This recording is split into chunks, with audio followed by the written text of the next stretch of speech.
This video is sponsored by Card Kingdom. You can visit their store by using my referral link in the description below.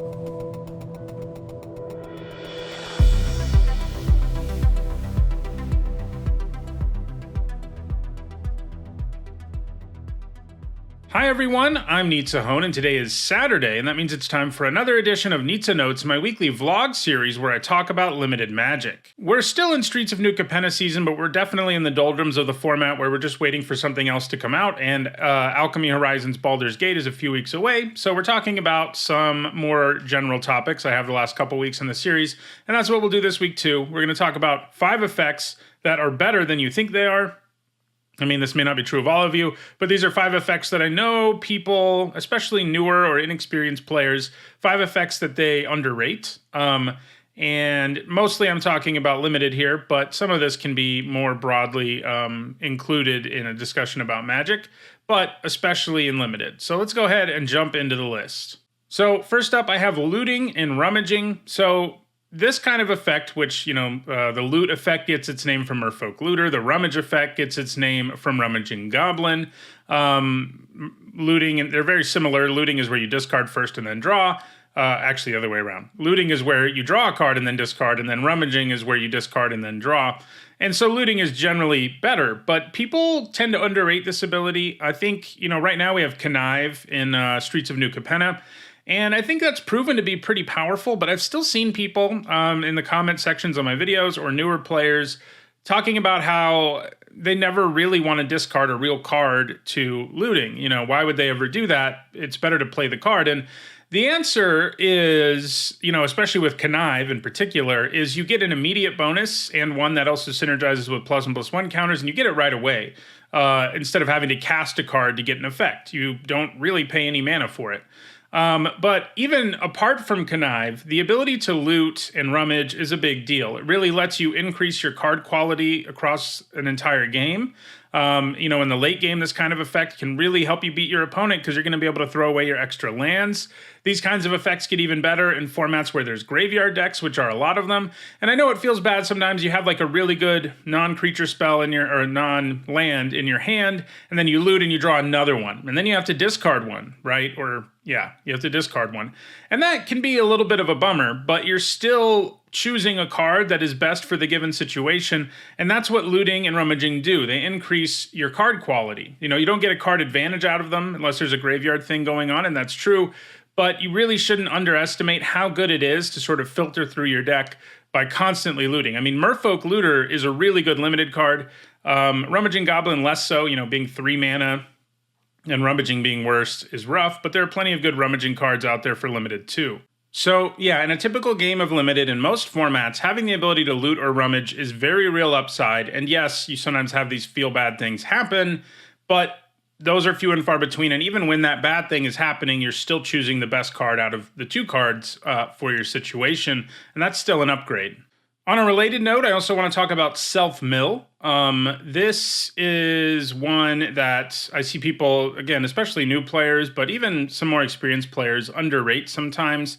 And this includes me for some individual cards anyway. Like, for example, Eccentric Farmer was like an incredible card in Limited, and I didn't expect it to be nearly as good as it was. And it wasn't because of the self-mill that I didn't think it was going to be good, but nonetheless, the value that it generates for you is very real. And self-mill, for a lot of newer players, they look at it and they say, well, why would I want to put cards in my deck in my graveyard? So this is where it sort of overlaps with looting and rummaging, because people really think about the worst case scenarios where they mill, their best card in their deck and they have no way to get it back. And that can happen. That is a feel bad type thing. But most formats have enough going on with the graveyard, or the card itself gives you enough back, like Eccentric Farmer, that milling yourself is a good thing. Streets of New Capenna isn't a great example of this. It's turned out sort of weird, especially because blue-black was supposed to be a graveyard deck, and it kind of is.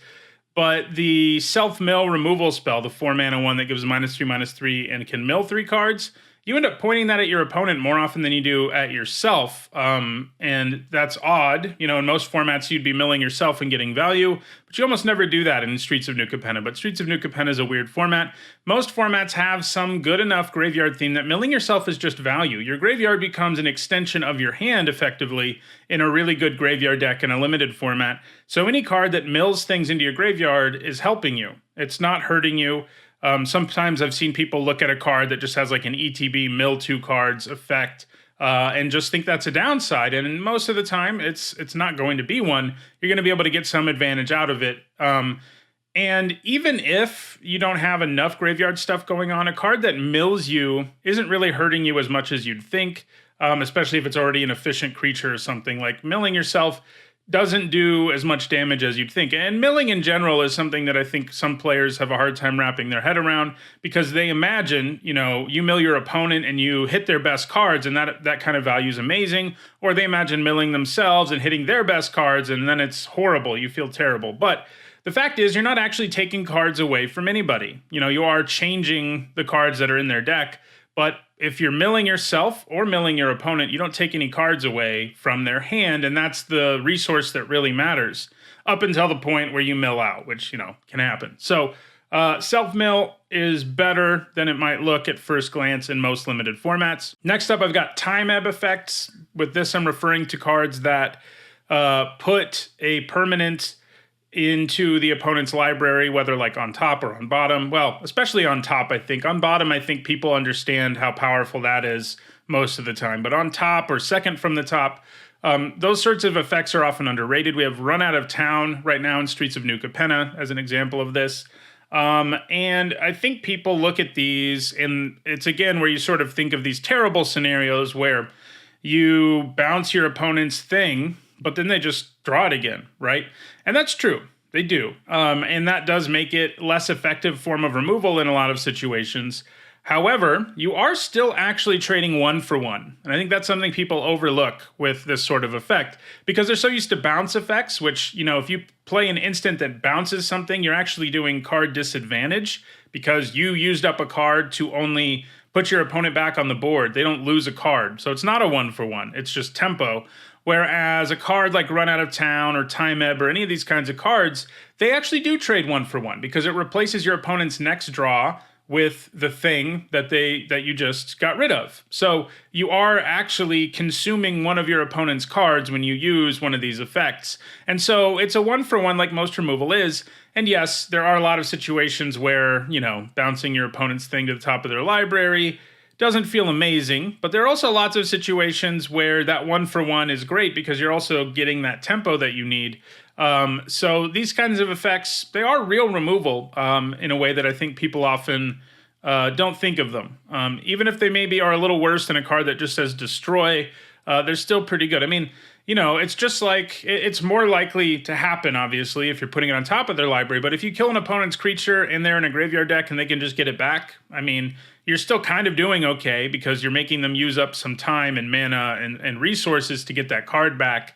And while they don't need to use up as many resources to get something that is put on top of their library back, you are using up a card. And that does actually make these better than they might look at first. For this fourth one, it's sort of it's broad. I'm calling it flashback and flashback-like mechanics, but that's not a perfect way of putting it. But what I mean is cards that you can use in one way or another twice. And so this can mean flashback, like a card like Think Twice. I think a lot of people get hung up on how efficient cards like this are. And if you're looking for efficiency, you know, most cards with flashback aren't exactly efficient. And that's not really what you're looking for. I mean, with Think Twice, you pay a total of 5 mana to draw 2 cards. If that was all this card was, it wouldn't be very good. But the fact is, you get 2 cards of value out of a single card. So Think Twice is a 2 for 1. And so you still end up getting that 2 for 1. And then, you know, in that particular format, there were spell triggers that you could get going twice. And that's pretty good. More recently, we had something like Bait Hook Angler, which neither side of this card is very good. If you were playing a 2 mana 2/1 vanilla, let's say, or a 2 mana 1/2 with flying, you would not be ecstatic about either of those things. But when it's one card giving you both of those bodies over the course of a game, that's an entirely different thing. So you really can't look at the efficiency alone, because most cards that like can do something from the graveyard, you know, Embalm is another example, where you pay like 6 sometimes to get back a 4/4, which isn't great. But the fact is, it's something you can do with your mana late. It gives you a card worth of value in most situations, even if getting that card worth of value isn't the most efficient. Similarly, Strixhaven, for example, had the learn lesson mechanic, and this isn't where you use a card twice, but like, you know, you get a lesson out of your sideboard, like Elemental Summoning.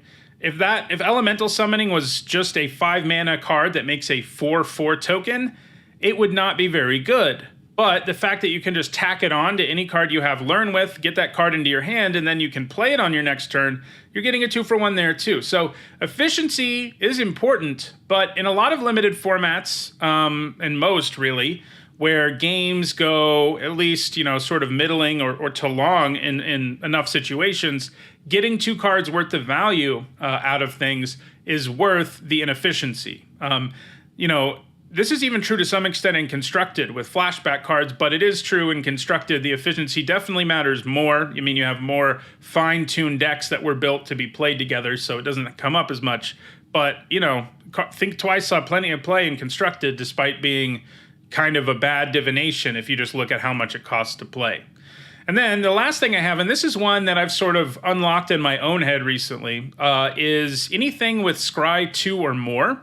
Like, you know, Scry, it's always been something I like. I mean, obviously it gives you card selection. It doesn't net you card advantage, but it does give you card selection. But I don't think I've been valuing it enough until a couple of cards recently have really pushed me in the direction of being like, you know, putting a large number, and by large I mean 2 or more, on a card with Scry and in a card that does something else is pretty good, especially if it's a higher mana value card that you only play in the mid to late game, because that Scry 2 can have a huge impact, or Scry 3 can have a huge impact on your next several draws, which can change the game. I mean, the example of this that's from recently that really started making me think this way was Imperial Oath, a card I really underrated in the format. You know, first of all, 6 mana, 3 bodies. Probably shouldn't have underrated that, but the Scry 3 is actually important. It's not some small incidental thing. You get to add 3 bodies to the board, and then you drastically increase your chances of drawing real cards over your next 3 turns. In New Capenna, Glamorous Outlaw is an example of this. You know, it's a 6 mana 4/5 that does 2 to the opponent and you Scry 2. Doesn't sound amazing, and it's not an amazing card, but it does set up games just like Imperial Oath does. You get to add to the board, and then also make sure you draw better cards going forward. So those are the kind of things that I think are easy to overrate, especially, you know, if you're thinking about worst case scenarios or the feel bad moments you have with something like looting, rummaging, or self-mill. Or if you're thinking about efficiency, something like flashback doesn't seem great. And Scry, you know, I think it's easy to overlook because it's just like, you know, yes, I don't net any cards, but I do improve the quality of my draws. But it's kind of like looting. I mean, you don't net a card there either, but you improve the quality of your draws. Scry 1 is even a nice thing to tack onto a card, by the way. But once you get to Scry 2 and Scry 3, I think you're getting pretty close to some really impressive value that may be sort of cobbled together with the quality of draws you're going to get versus what your opponent does over the next few turns. Might even be worth an entire card, because your opponent, if they're not scrying, they're probably going to draw at least 1 or 2 lands, you know, in the next 3 cards, and you're much less likely to do it. So those are the 5 effects that I wanted to talk about that I think people tend to underrate. 5 effects that are actually pretty good in Limited and should be valued as such. So that will do it for this week's edition of Nizzanotes. If you enjoyed this video, don't forget to like it and share it so that others can enjoy it too. If you want to make sure you catch future videos, don't forget to subscribe and turn on notifications. If you want to make sure you're caught up on this series, check out the playlist that's going to be on your screen shortly.